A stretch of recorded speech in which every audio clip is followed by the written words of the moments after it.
أهلا بكم في قناة أنس أوفيس الإخبارية.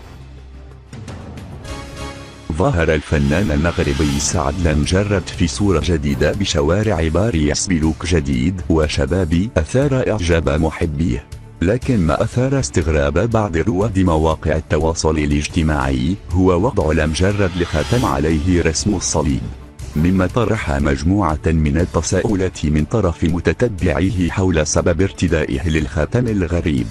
لترد المصممة مريم الأبيض وهي صديقة لسعد بالقول: الناس لكي يقولوا بل هذاك الخاتم اللي في يد سعد مرسوم فيه الصليب، هذاك راه ماشي صليب، وإنما هذه وردة اسمها وردة الزئبق.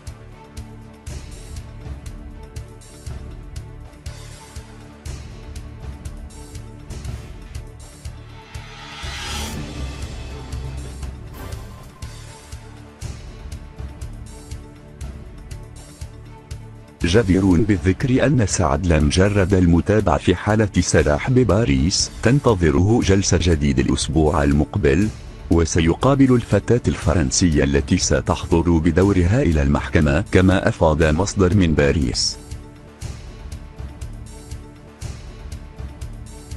للمزيد من الأخبار تابعونا على قناة أنس أوفيس، يوتيوب، فيسبوك وتويتر.